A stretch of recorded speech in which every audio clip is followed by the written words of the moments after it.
하나님이 오늘 우리에게 주시는 기록된 말씀은 마태복음 5장 1절부터 12절 말씀입니다. 신약성경 5쪽입니다.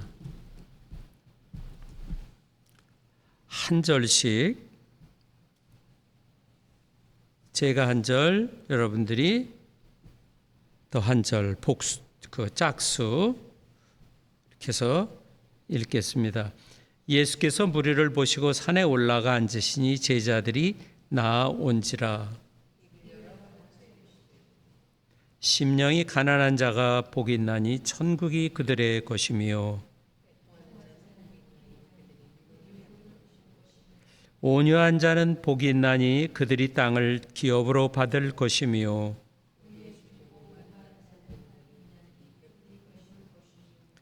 긍휼히 여기는 자는 복이 있나니 그들이 긍휼히 여김을 받을 것이며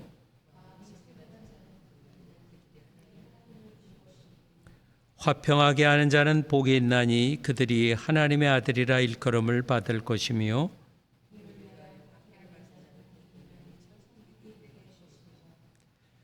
나로 말미암아 너희를 욕하고 박해하고 거짓으로 너희를 거슬러 모든 악한 말을 할 때에는 너희에게 복이 있나니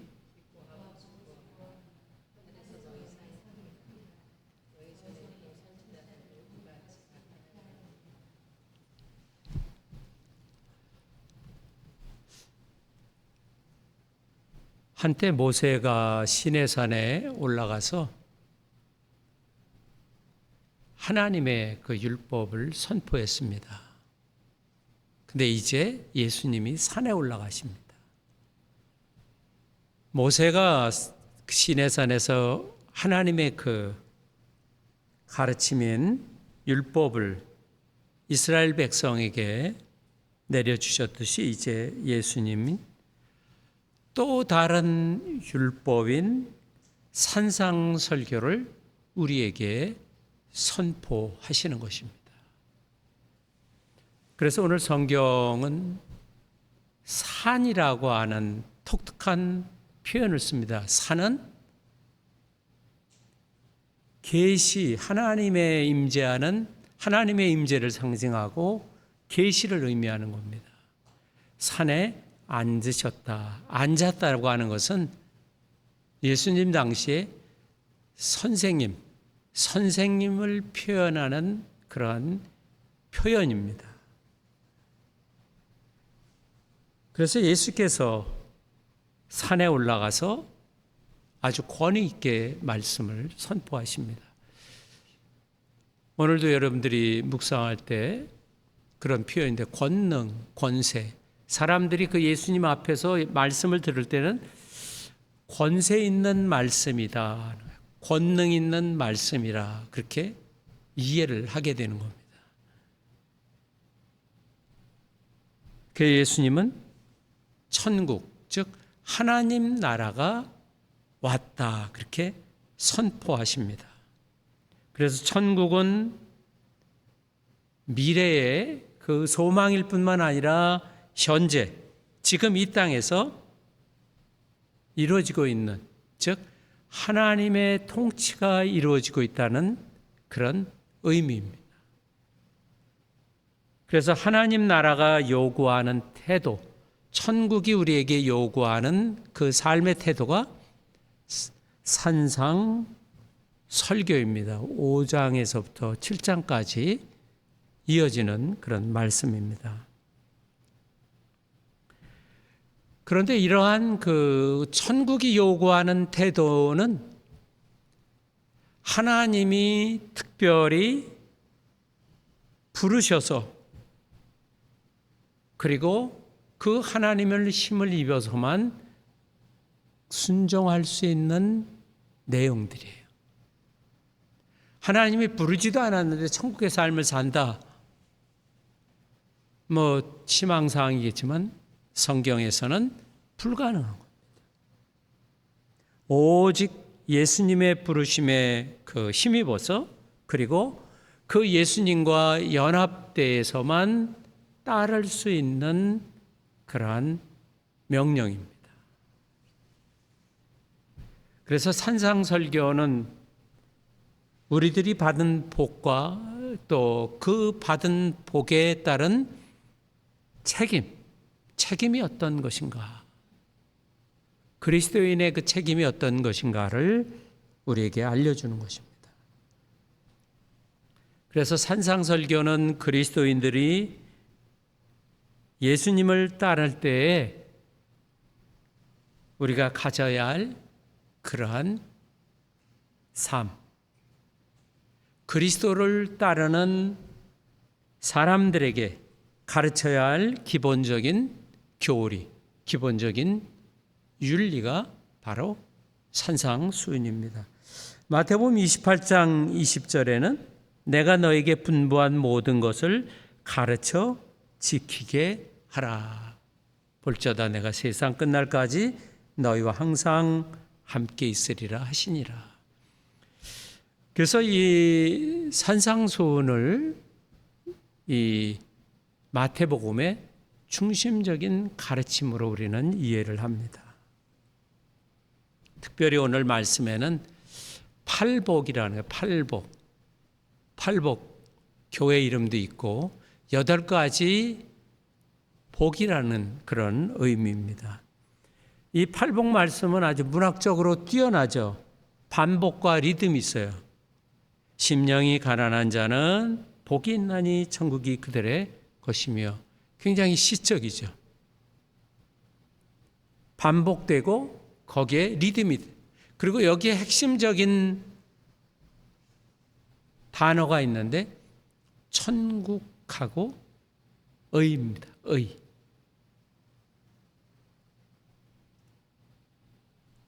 그래서 오늘 본문은 예수님이 아주 중요한 그런 말씀의 그런 산상순이라고 하는 새로운 그런 말씀의 문을 장엄하면서도 아주 고급스럽게 여시면서 우리들을 그 산상순이라고 하는 천국이라고 하는 문으로 들어가도록 우리를 초청하는 것과 같은 겁니다.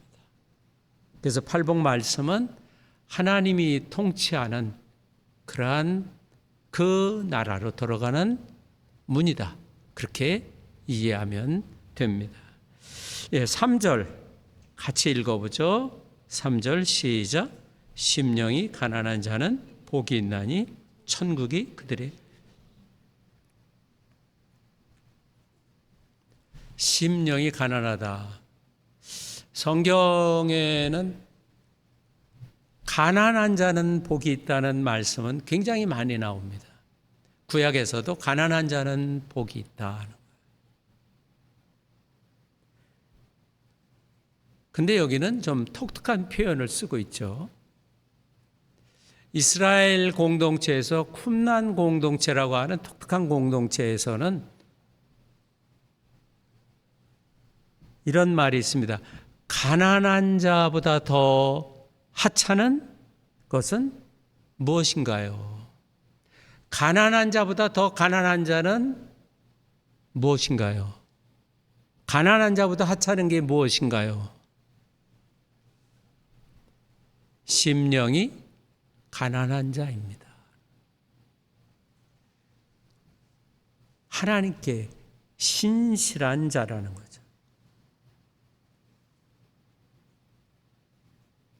심령이 가난한 자들이 기뻐할 이유는 천국이 들어갈 만한 우리가 얘기하는 흔히 인정받는 사람들이 아니라 심령이 가난한 자라는데 이 심령이 가난한 자는 가장 강력한 형태의 가난을 표현하는 말입니다. 심령이 가난한 것은 영적인 거지들을 얘기를 하는 거예요. 근데 이들은 스스로 가난을 택한 사람들이 아니라 또 용기가 없어 가난한 사람들도 아니고 하나님의 영이나 심지어 이성, 생각이 모자라서 가난한 자들도 아니고 오직 하나님만 의지해서 살아가는 사람들이기 때문에 하나님만 의지해서 살아가는 사람들이기 때문에 가난한 사람들. 자기 자신이 아니라 전적으로 하나님만 의지하기 때문에 행복한 것입니다. 그래서 천국이 그들의 것이다. 천국이 그들의 것이라는 말이 10절에도 여전히 같이 나오죠. 그러니까 3절에 천국이 그들의 것이다. 10절에도 천국이 그들의 것이다. 숨이 쌍관이 머리와 끝이 같이 다 보재기처럼 감싸는 거예요. 그렇기 때문에 이 팔복의 나머지 말씀들은 심령이 가난한 사람들이 누군가를 여러 종류로 나눠서 설명해 주고 있는 것입니다. 그래서 이 심령이 가난하다는 것이 바로 전체를 묶는 그 보재기요, 또 대표 제목이기도 한 것입니다. 이제 4절부터 9절까지 그 복 있는 사람의 그 윤리 그리고 구원에 대해서 설명을 하는 것입니다. 그들에게 천국이 그들의 것이다. 복이 있는 사람, 어떤 사람인가? 4절 같이 한번 읽어보죠. 시작. 애통하는 자는 복이 있나니 애통하는 자는 하나님의 위로가 약속된다. 5절 온유한 자는 복이 있나니 그들이 땅을 기업으로 받을 것입니다. 온유한 자는 땅의 터전이 약속되었습니다. 6절 의에 줄이고 목마른 자는 복이 있나니 그들이 배부를 것이며. 양식을 갈망하듯이 정의로운 삶을 갈망하는 사람은 하나님이 그를 배부르게 할 것이다. 여긴 목마름과 배고픔이라고 하는 표현이 있죠. 시적인 표현인 거죠. 의를 구하는 삶인 거예요. 하나님의 뜻에 따라 살아가려고 몸부림을 치는데 어떻게 몸부림을 치냐? 목마른 사람, 배고픈 사람이 갈망하는 것처럼. 그래서 의를 구하는 사람을 칭찬하는 것입니다. 7절 긍휼히 여기는 자는 복이 있나니 그들이 긍휼히 여김을 받을 것이며. 함께 아파하는 마음을 실제 행동으로 드러내는 사람, 그 사람을 하나님이 불쌍히 여겨주신다는 거예요. 다른 사람을 긍휼히 여기는 자를 하나님은 그를 긍휼히 여기죠. 내가 아파하는 사람을 행동으로 실제로 도와준 것처럼 하나님이 내가 아파할 때 나를 그렇게 어떻게 해요? 도와주신다는 거예요. 8절 마음이 청결한 자가 복이 있나니 그들이 하나님을 볼 것이며. 마음가짐이 반듯하고 양심에 꺼리낌이 없는 사람은 하나님과 아주 매우 깊은 그런 친밀한 사귐을 갖게 될 것이다. 하나님께 더 가까이 가는 거죠. 마음이 청결한 자가 기도할 때 그 기도가 더 맑겠죠. 그래서 마음의 청결은 모든 생각과 말과 행동에 있어서 그 내면적인 순수함과 정직함. 정직한 자가 하나님을 볼 수가 있는 거예요. 감춘 동기가 없는 거예요. 이기적인 야심에서 벗어나 하나님께 전적으로 헌신하는 사람들, 끝까지 헌신하는 사람들.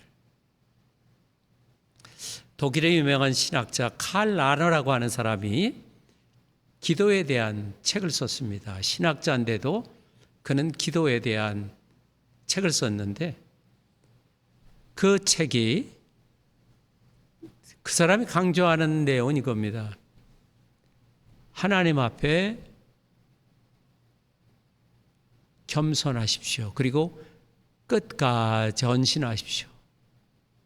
그리고 기도하려는 거예요. 신학자가 기도하려는 얘기는 조금 낯선데, 이분은 본인이 기도를 많이 한 그런 신학자이기 때문에 보통 그를 그렇게 긍정적으로 보지 않는 사람들도 많이 있지만, 그의 기도의 책을 보면 그에 대한 이해가 180도 바뀌어질 것입니다. 하나님께 겸손하면서 끝까지 하나님께 헌신하면서 기도하는 것.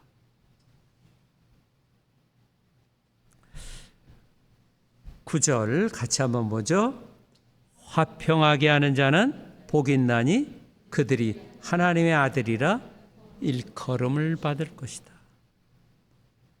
화평을 이룩하기 위해 적극적으로 노력하는 사람, 화평을 만드는 사람이,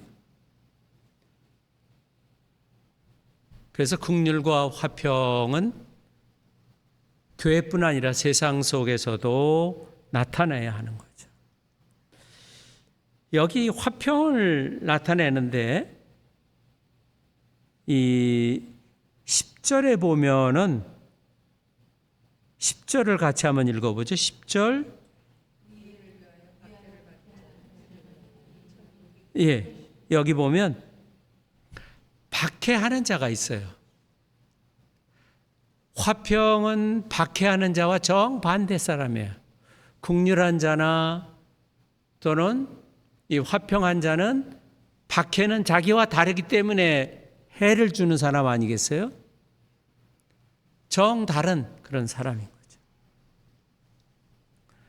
화해를 이루어내는 사람은 하나님과 한 가족처럼 닮았으므로 하나님의 자녀라 인정받는다는 거예요.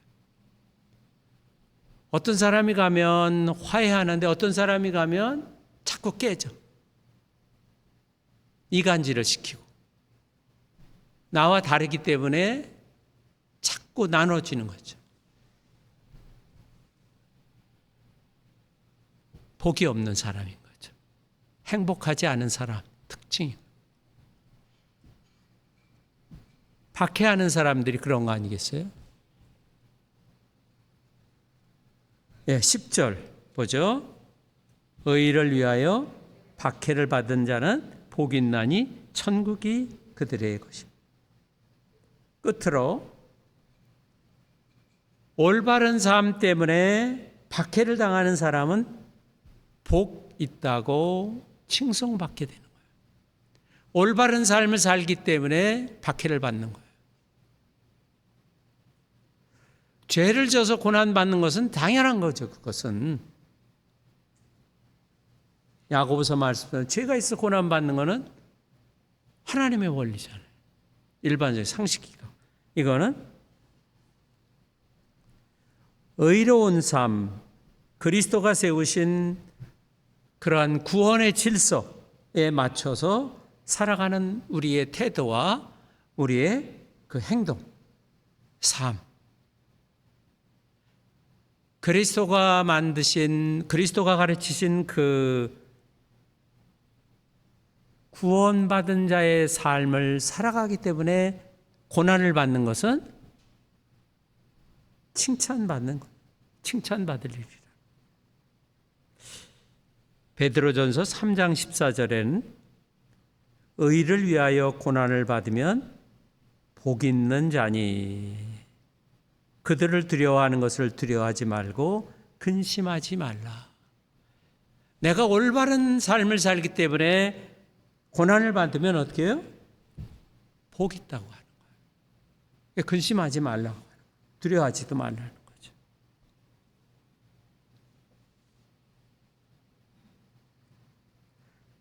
이 여러 가지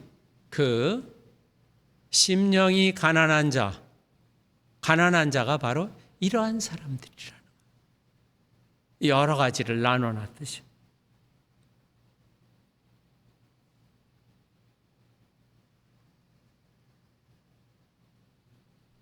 11절, 12절 우리 같이 한번 읽어보죠. 나로 말미암아 너희를 욕하고 박해하고 거짓으로 너희를 거짓으로 못하는 너희에게 복이 기뻐하고 즐거워하라. 하늘에서 너희 상이 너희 전에 있던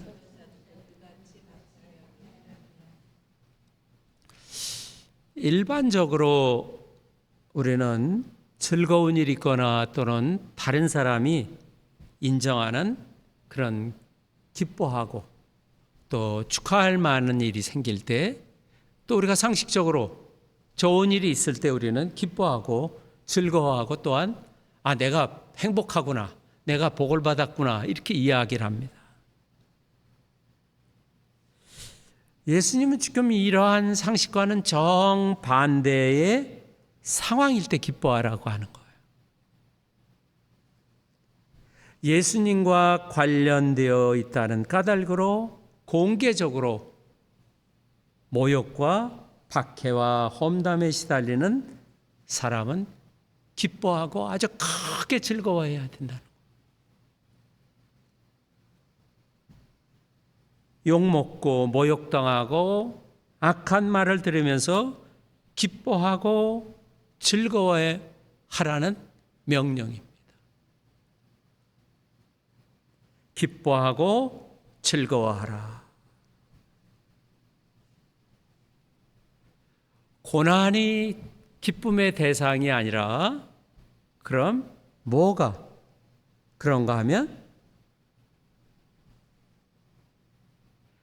구약의 이스라엘의 선지자들이 대부분 고난을 당했지만 어떻게 했어요? 하나님의 뜻을 이루기 위해서 고난당했지만 그들이 하나님을 충성스럽게 섬겼잖아요. 그러다 보니까 고난당했는데 그 선지자들의 그 기쁨, 선지자들의 그 기쁨에 내가 참여한 것이기 때문에 즐거워하라고 하는 거예요. 12절 다시 천천히 한번 읽어보죠. 시작.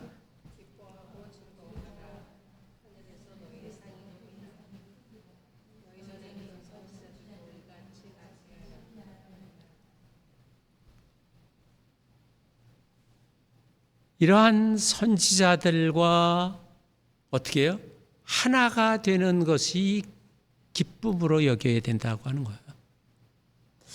야고보서 5장 10절에서 11절도 이와 같은 이야기를 우리에게 전해줍니다. 형제들아, 주의 이름으로 말한 선지자들을 고난과 오래 참음의 본으로 삼으라. 보라, 인내하는 자를 우리가 복되다 하나니 너희가 욥의 인내를 들었고 주께서 주신 결말을 보았거니와 주는 가장 자비하시고 긍휼히 여기시는 이시라.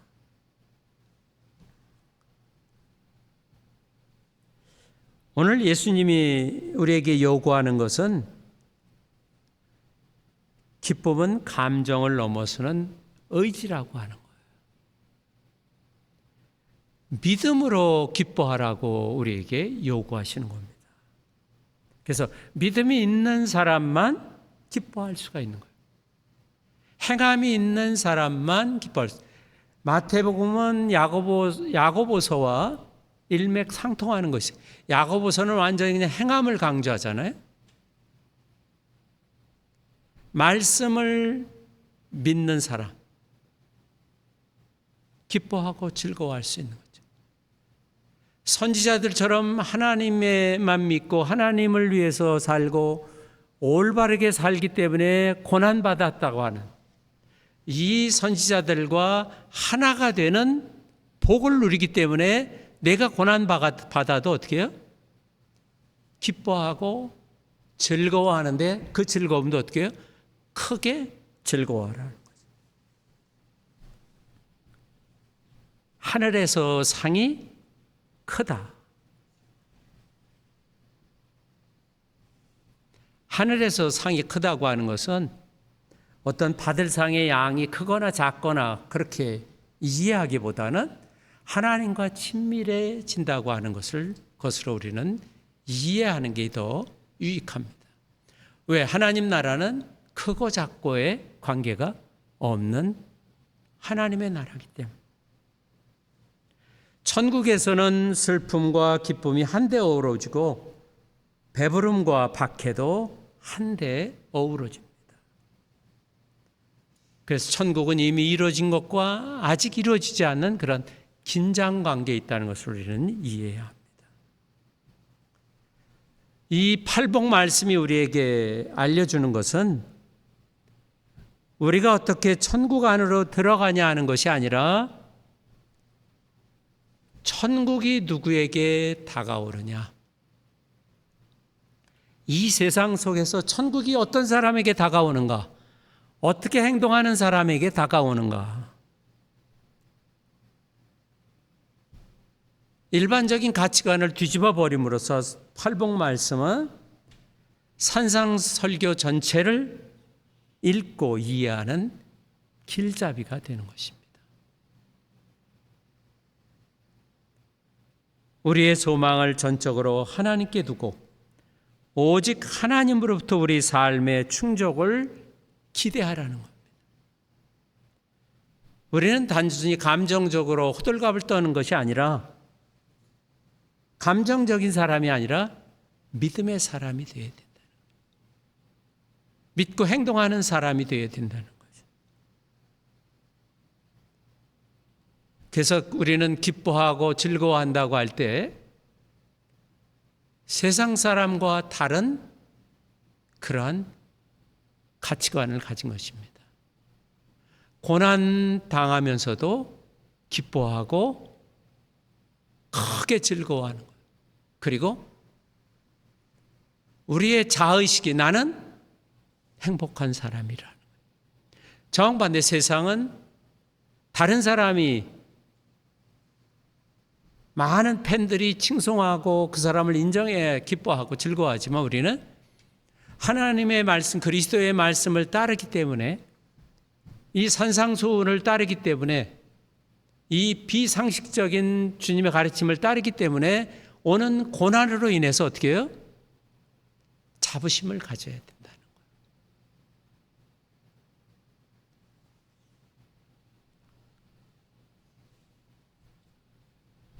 천국이 요구하는 삶, 의로운 자세와 태도를 우리는 보여줘야 하는 것입니다.